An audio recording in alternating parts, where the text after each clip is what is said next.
Leitura do livro História de um Homem, de Pietro Baldi. Capítulo 7. Estudos universitários e explorações interiores. Chegou assim à universidade. Pôde observar o que é a vida numa grande cidade e aprendeu a detestá-la. Continuou preferindo sempre ao artifício do homem a simples boa nutriente potência da natureza. A cultura superior não o persuadiu. Não a estudou senão para combatê-la, cada vez mais decidido a se conservar ele mesmo. Observava-lhe os métodos e a aplicava mecanicamente sobre o seu espírito, como o verniz que os tempos exigiam, enquanto os germes de sua personalidade amadureciam. Praticava uma espécie de mimetismo, aceitando os seus conceitos para a vida cotidiana, para melhor ocultar o seu eu, que desejava desenvolver-se a sós, independentemente, em profundidade. As possibilidades de qualquer compreensão iam sendo sucessivamente afastadas, e ele só pedia para não ser perturbado. Foi levado pelos seus familiares à faculdade de Direito. Empregou os primeiros 2 anos para compreender o mecanismo psicológico daquela nova forma de estudo, para adquirir agilidade de pensamento e de palavra e o sentido de orientação daquele campo cultural. Nesse tempo, aproveitando-se da liberdade de iniciativa que os novos estudos lhe permitiam, aprendeu várias línguas modernas e completou seus estudos de piano. Com as línguas, aprendeu a psicologia dos povos. Com a música, assimilou o espírito dos grandes músicos. Frequentou muito pouco a universidade. Compreendido o mecanismo dos exames, esforçou-se para vencê-los nos 2 anos que lhe restavam. Distinguiu-se apenas na defesa da tese, porque somente então teve a liberdade de escolher o tema. Nos exames, não havia tirado mais do que um magro 18, por não ter podido aplicar-lhes o seu sistema rebelde, dirigido em cheio contra as teorias dos professores. A absurdidade de tantos conceitos no campo jurídico, econômico e social foi a única convicção que lhe restou daqueles estudos. Não convenceu a base hedonística das ciências econômicas. Sorriu da ingênua pretensão de se poder construir conceitualmente sobre os desagregadores princípios do egoísmo e rebelou-se contra todo o sistema. Não convenceu a concepção do jus romano. Para ele, entre a força e a justiça havia um abismo. Tratava-se de 2 contrários inconciliavelmente adversos, feitos para se elidirem e não para se fudirem. Não se podia chegar ao verdadeiro direito através da codificação das consequências da luta. Segundo pensava, não se podia chegar à justiça partindo desse indelével pecado original que é a força.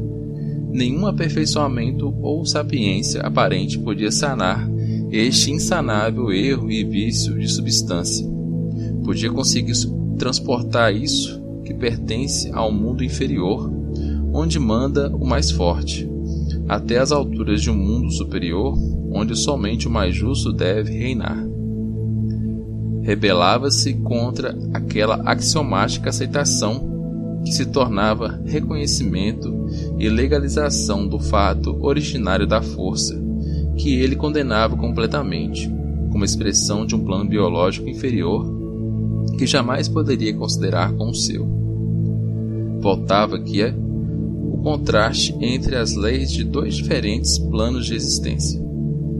Ele não podia tomar a sério senão a justiça integral do Evangelho, o código substancial escrito apenas na alma e sem outros juízes além de Deus.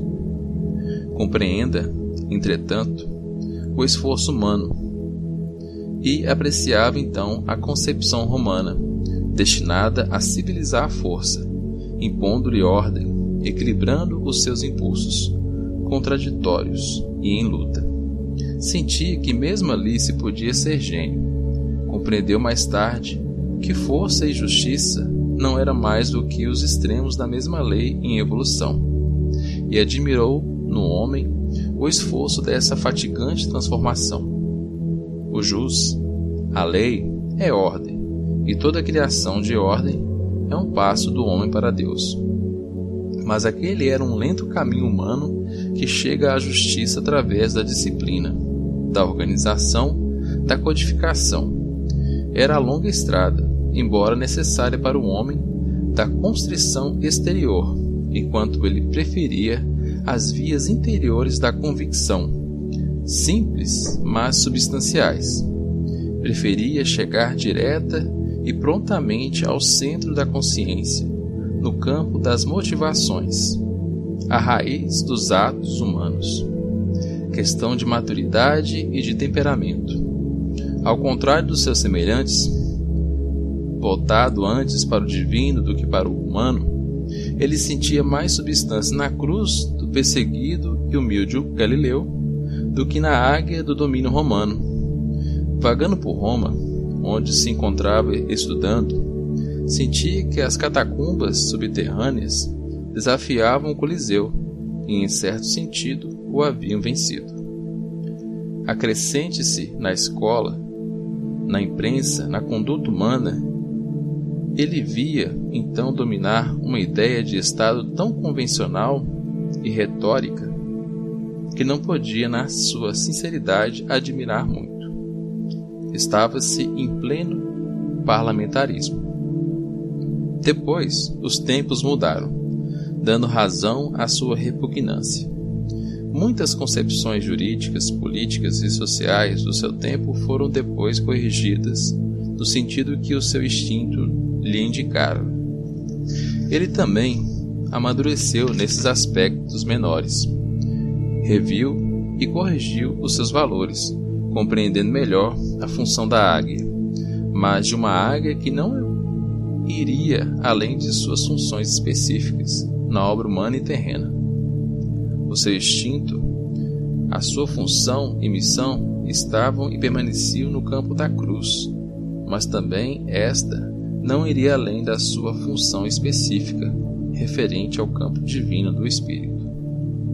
Águia e cruz, Estado e Igreja, foram para ele os expoentes, as expressões concretas das duas leis, humana e sobre-humana, em que vira o mundo dividido.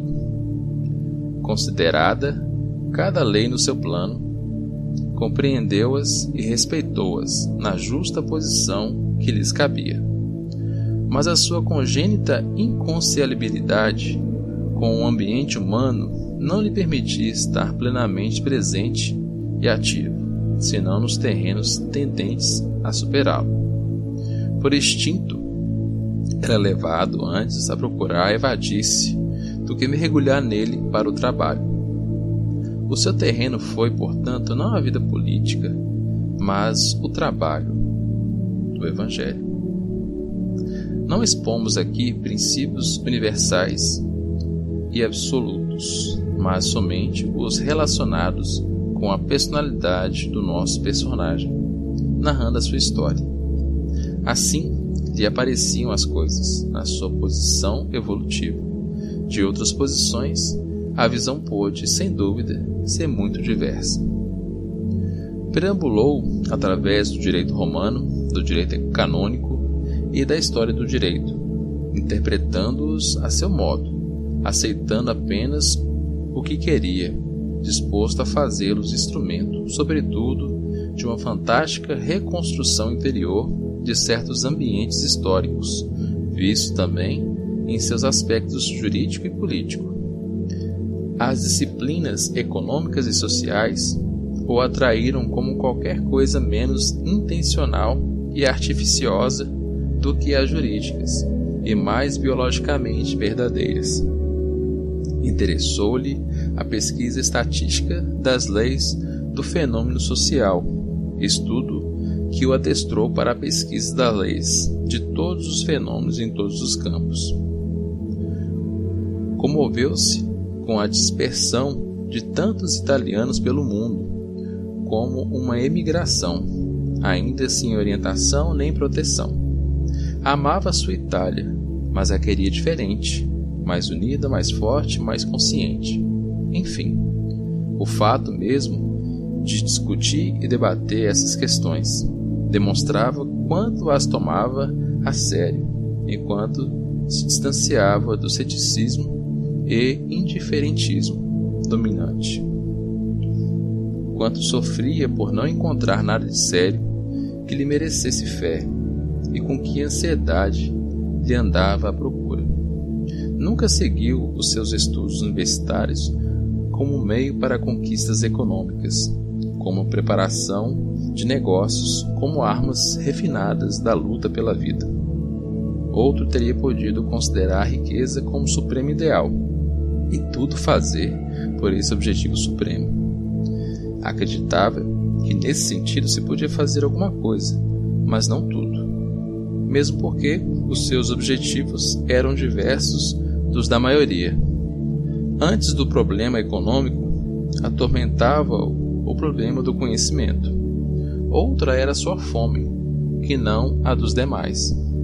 Outros deviam ser os seus esforços e as suas conquistas, que dirigiam agora para rumos incomuns. Traçava já inconscientemente o seu programa. Os seus inimigos teriam que ser as suas últimas ligações com as leis biológicas do plano humano, que ele teria de esperar. Mas precisava antes descobrir o entrosamento orgânico desse plano com o universo. E o problema era imenso. Entretanto, naquele período universitário, se não havia descoberto a face da criação, havia pelo menos visto a face cultural do homem. Acreditara, a princípio, ter encontrado a verdade, quando não descobrira senão uma das suas fases. Partiu desiludido para procurar em outra parte. Ele teria podido, talvez, seguir com muito mais convicção as disciplinas científicas da Faculdade de Medicina. A ciência não pode fazer calar a grande e sábia voz da natureza. Esta é o material que ela maneja, sem poder suprimir o grande pensamento que a agita, nem impedir que surja a cada passo no seu caminho a voz sapiente das leis da vida. Mas devia tornar-se advogado. Naquele tempo, a autoridade paterna era quem escolhia. Temperamento sincero, porém, tinha um tal horror pelas cavilações, pelo ceticismo interior e pela aceitação das verdades relativas e elásticas que, como pôde, se pôs a salvo. Diplomado, atirou-se à vida e começou para ele o verdadeiro estudo, aquele da luta e da experiência. Outro mestre o esperava para lhe ensinar coisas muito mais profundas, a dor. Sobre livros bem diversos devia estudar e aprender, as tribulações. Entretanto, continuava a indagar no campo da ciência, mas a ciência não lhe dava as últimas conclusões que procurava. Admirava Darwin e Haeckel. Então, lá por 1900, eles estavam em voga. Depois foram em parte esquecidos, em parte corrigidos. A teoria de Darwin não teve da paleontologia a confirmação esperada por causa do missilink, o elo de ligação que faltou entre espécies cóticas e afins, tanto que hoje se encontra modificado. Justamente em 1900, De Vries redescobrira a lei de Mendel, acrescentando-lhe a teoria muito sua das mutações, da qual procede a hologênese do nosso de Rosa. E a partir do Congresso de Budapeste, os zoólogos declararam guerra ao transformismo. Mas tudo isso não importa. A ciência muda continuamente e não sabemos o que nos poderá dizer amanhã. Ainda que a evolução, na ciência de hoje, não conserve o sentido derivativo, como o entendiam os monogenistas, aquela ideia central de uma ascensão evolutiva de todos os seres rumo a formas de vida orgânica, psíquica e espiritual sempre mais altas, aquele conceito justo, lógico e poderoso que tanto havia impressionado o nosso protagonista, permanecia nos fatos e na sua experiência, e até mesmo na ciência, que, progredindo através de sucessivas teorias, também o prova e não pode negá-lo. Daquele conceito sentia toda a inegável verdade que está na substância das próprias religiões, e o sentia com tanta sinceridade e imparcialidade que não participava do sentido antirreligioso e materialista que, por simples reação do momento, o princípio evolucionista havia tomado. Concebeu, pelo contrário, como parte da própria ascensão espiritual, não como negação, mas como afirmação da evolução das almas para Deus. Concebeu, vivo e operante, como nas religiões. Paralelamente, vagava pela literatura estrangeira. Havia já no liceu conversado Dante, agora li em alemão Fausto, Gigonotti, entusiasmado. Certas cenas de Walpurgisnacht impressionaram-no profundamente. Repassava pela sua mente como recordação a visão de uma Alemanha medieval, nebulosa, densa de sombras, com as cidades antigas como Nuremberg, os céus cinzentos, amortecidas luzes invernais pelas ruelas escuras entre os telhados de cumieira afilada.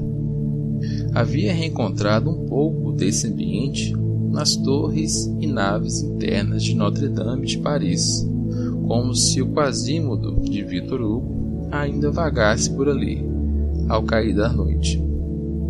O norte germânico tinha para ele um fascínio pleno de misteriosa atração.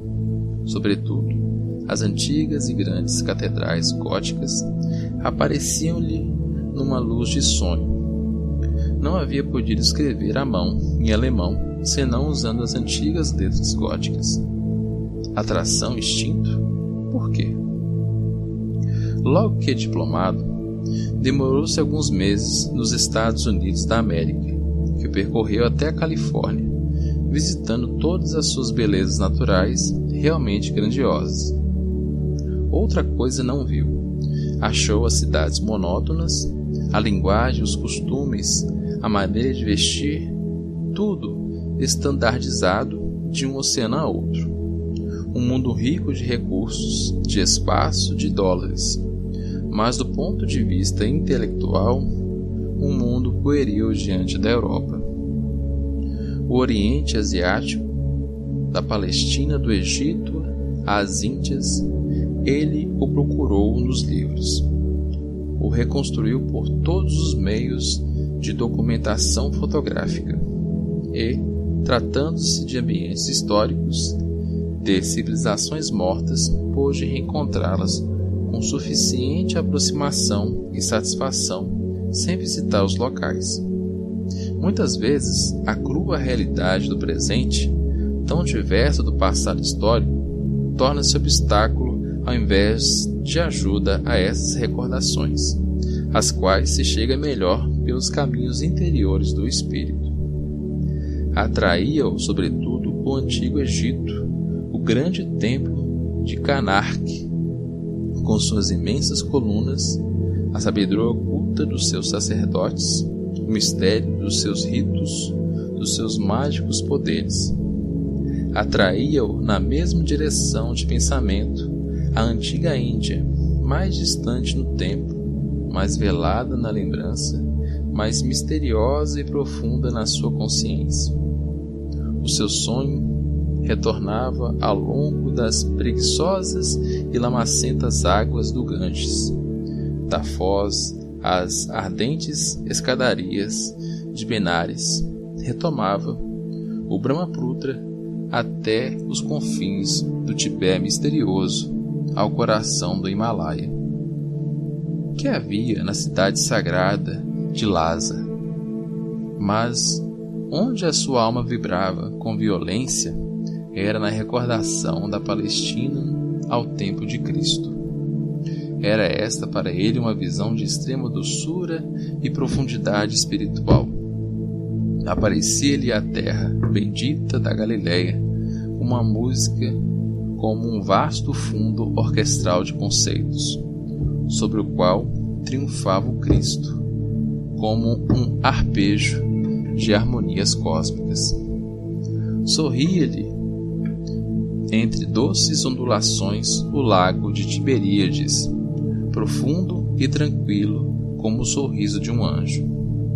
Parecia-lhe sentir as figuras do Evangelho movimentarem-se nesse ambiente, como outros tantos motivos musicais, entrelaçando-se entre si e com grande motivo de fundo, com o supremo motivo de Cristo, numa gigantesca sinfonia espiritual docíssima e solene. Por essa terra bendita, parecia-lhe ver andar a figura do grande mestre e dos seus discípulos, e ouvia-lhe a voz e o pensamento ainda ecoar-lhe no coração, e sentia o seu olhar acalmar e resolver no seu íntimo todas as dores, todas as ânsias, todos os problemas da vida. Interrogava os evangelhos, o grande livro da Boa Nova, e, relendo-os, não se cansava nunca de percorrê-los para sempre melhor compreender e sentir o caminho de Cristo, da manjedoura à cruz. Ele continuava assim a exploração do mundo exterior e com isso lentamente se definia no íntimo a visão dos lineamentos do seu mundo interior, onde se encontrava o nó central do seu destino.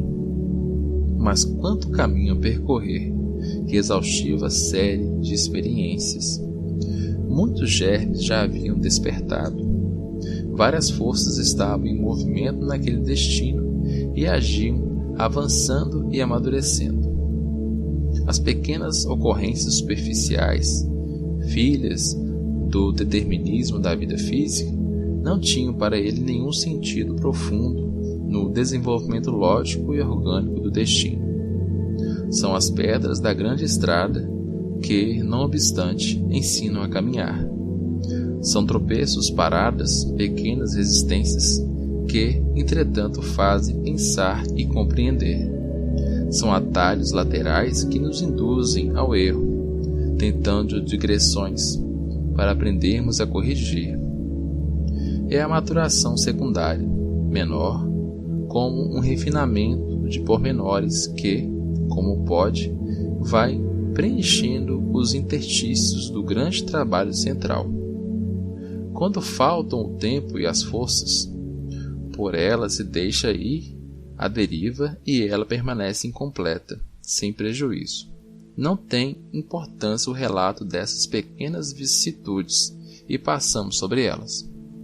Seguimos, ao invés, as vias mestras do desenvolvimento daquela vida.